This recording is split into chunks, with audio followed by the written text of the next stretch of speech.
أعوذ بالله من الشيطان الرجيم بسم الله الرحمن الرحيم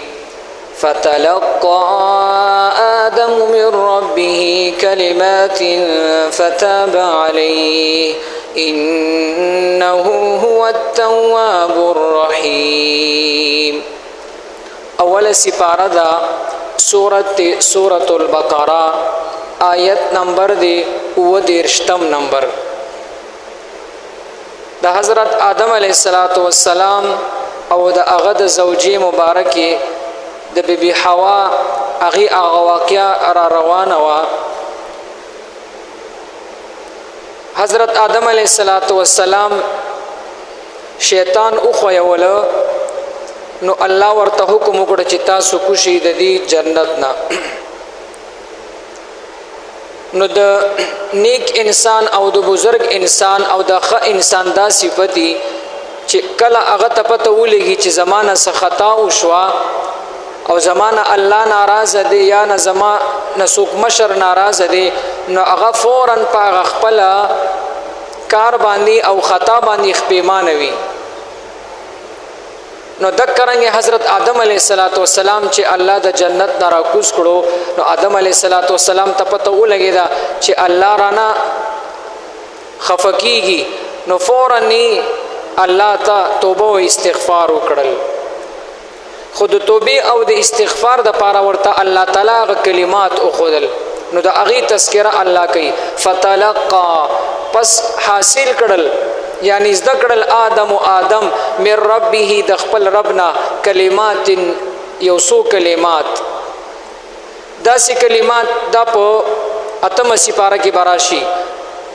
بیا بی بی حوا او حضرت آدم علیہ السلام دوه کلمات ویلي قال ربنا ظلمنا انفسنا وان لم تغفر لنا وترحمنا لنكونن من الخاسرين. یعنی اغیب کې الله تا توبه وستلا اے رب زمون کچرتا تبخنه مونږ ته اونکی او بخشش اونکی په مونږ باندې رحم اونکی نو مونږ به تاوانیان نشو او مونږ د ځان سره زیاته ظلم کړی دی نو د خپل هغه خطا اقرار وکړلو نو فتاب علی نو الله قبول کړله هغه توبه د دوی یعنی رجوع کړله الله تعالی قبول کړله الله تعالی توبه علیه په دوی هغه د آدم علی السلام. او الله توبه ولی نه قبلې خو چې بنده خودم رشي چې الله ته توبه وباسي او الله ته رجوع کی انه بشکد الله هو التواب هغه بار بار توبه قبلون کې ذات الرحیم رحم کون کې ذات ته. دلته یو مسله هغه ذهن تر ورواچوي هغه مسله دا ګوري د ټول امت مسلمه د سلور وړو مذهبونو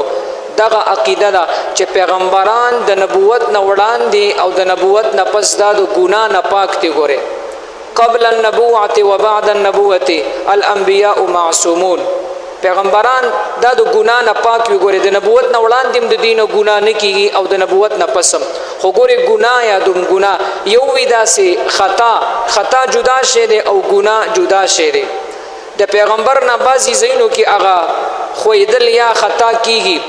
لکه دلته د حضرت آدم علیہ السلام هغه کوم ونه چې الله یاد کړی و د هغه ونه نه خوراک نه دی کړی د هغه په شان بل ونه نه خوراک کړی دی خو به هر حال داغه خطا و او ګناه دي ته وي چې سړی د زړه په قصد او ارادي سره وکي. ګوره نو د زړه قصد او اراده د زمونږ نه چې بازي ګناه کیږي ظلم زیاتې زمونږ نه کیږي زمونږ ذهن سوچ زړه اراده ارس پکې وي نو دې ته ګناه ویل شي او خطا دي ته ویل شي چې هغه د پیغمبر په سوچ کې نه اکرنګ کارو شي. لکه مثال دغه د حضرت موسی علیہ السلام هغه دوه کسانو چې جګړه وا یو د موسی علیہ السلام د قبیله والو خاندان سره او یو چې د هغه فرعون د خاندانو نو حضرت موسی علیہ السلام خلاصې کو نو هغه یو ور سره برک شو او نیغ شو نو موسی علیہ السلام سوک ورک نو سوک چې ورک التمک سره مړ شو نو د دې معنی دا نه و چې د موسی علیہ السلام زړه کې اراده د قتل ولو وا بلکې د موسی علیہ السلام هغه د خلاصي اراده وا خو به هر حال هغه د سوک سره مړ شو نو دې ته خطا ویل شي چې د سړی سوچ او ګمان او زړه اراده ني نو د پیغمبر نه داسې قصدن ارادتن ګوره ګناه نه د نبوت نه وړاندې شوی دا او نه د نبوت نه وروسته شوی دا. نو دا یو عقیده ساتي چې پیغمبران د نبوت نه وړاندې او بعد هغه پاک دي د ګناه نه پاک دي. یو دویمه مسله بل د آیات ساتي د شیعاګانو دغه عقیده ده هغه ورته عقیده د امامت ویل شي. هغه 12 امامان مني د نبی له سلام نه واخلا تر قیامت پورې هغه وی 12 امامان برازي. 11 امامان د هغه پوره شوي دي خو 12م امام د هغه پاتې دي. حالانکه موږ دی 12م امام ته امام مهدی علیه السلام امام مهدی ورته وایو او دی چې ورته دی هغه 12م امام ورته وي. نو د دې عقیده دا ده ځکه موږ په دې باندې د کفر هغه ټاپه لګو چې دا د اسلام نه خارج دي. د دې عقیده دا ده د دې کتابونو لیکلي دي چې دا امام دی چې کوم چاته امام وي دا امام دا د پیغمبر نه بهتري د فرشتو نه د جبرائیل علیه السلام نه د پیغمبر د درجې نه د نبوت د درجې نه لوی درجه هغه د امامتي. حالانکه دا دوی د ځان نه د عقیده جوړه کړې ده ځکه ټول نه لوی درجه هغه د نبوت او د پیغمبر درجه وي. نو دوی دا امامت قائل دي و چې دا امام پلان کې امام او پلان کې امام. نو دوی دا امام ګوره دا په الله پسې دویم نمبر امام غني د پیغمبر نیم اوچت غني او حالانکه یو بندا یو امتی هغه چې تر واخلي او دوی چې دا د پیغمبر نم لوی دی او د پیغمبر نیم درجه اوچت ده نو دا کفر نه نور دا سی. نو به هر حال د آدم علی السلام بارے بدا عقیده ساتي چې دا د ګناه نه پاکو.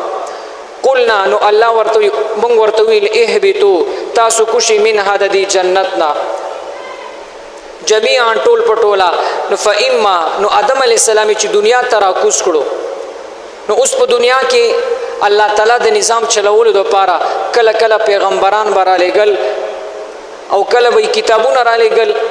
د هدایت د لپاره چې دی انسان ته غنی غلار معلوم شي. نو فإما پس هر کله یأتینکم چې راشي تاسو ته مني زما د طرفه هدن هدایت. نو فمن پس هغه انسان تبع چې تابعداري وکړله هدایا زما د هدایت الله فرمای نو فلا خوف علیهم نو دی باندې بیر نوي ولا هم او نو بدی يحزنون غمجن کیږي. ځکه چې آدم علی السلام دنیا ته راغلی نو د انسان ذهن ته دا خبره بیا راځي چې په دنیا کې به اوس مونږه خلار او بدلار څنګه پیژنو حق او باطل به څنګه پیژنو. نو الله د هغه ازاله وکړله چې بلکې تاسو ته وقتن فوقتن ټیم په ټیم زما د طرفه هدایت راځي کله به د پیغمبر په شکل باندې کله به د یو کتاب په شکل باندې. نو چې څوک زما د دې هدایت د دې نیکانو خلقو د کتابونو اتباع کی نو د باندې به ير نوي او غمجن کیږي بنا. خوف دا هغه یری طویل شي چې وسړي باندې آینده زمانہ کې راځي. نو څوک چې پنی غلار باندې وي د باندې با آینده زمانہ کې چې کوم ير راځي په دې باندې خوف به ورته نوي او حزن یعنی ولا هم يحزنون دی به غمجن کیږي نه. د دې معنی دا د دې چې سکړي دي په هغه باندې به دی غمجن کیږي نه. والذین وها کسان کفروا چې کفر وکړل یو هغه خلق چې مثال د الله وې زما د هدایت تابعداري وکړل نو هغه باندې با خوف او غمجن کیږي بنا هغه ته به جنت ملاويږي. او هغه خلق چې کفر وکړل زما هدایت قبول نکړه الله فرمای وکذبوا تکذیب وکړل به آیاتنا زموږ د آیاتونو اولئک اصحاب النار دا د اور والا خلق دي هم دی فیها پدی اور کې با خالدون همیشه د پاره. الله فرمای فتلقى پس حاصل کړل زدا کړل آدم علی السلام من ربه د خپل ربنا کلمات یوسو کلمات فتاب پس رجوع کړل الله تعالی قبول کړل الله تعالی توبه علیه د آدم علی السلام انه بشک الله تعالی هو التواب هغه توبه قبلون کې ذات الرحیم رحم کون کې ذات. قلنا مونږ ویلي اهبتو تاسو کوشي من هاد دي زنا جميعا ټول پټولا فإما پس هر کله یاتینکم چراشی تاسو ته مني زما د طرف الله فرمایي هدن هدایت فمن هغه انسان تبع چې تابعداري وکړه هدایا زما د هدایت فلا خوف عليهم نبوي په دوی باندې خوف او غیر به پینوي ولا هم يحزنون او ني بدی غم جن کیږي. والذین وها کسان کفروا چې کفر کړي وکذبوا او تکذیب کړي د بی آیاتنا زموږ د آیاتونو اولئک دا کسان اصحاب النار دا د اور خاوندان دي د اور والا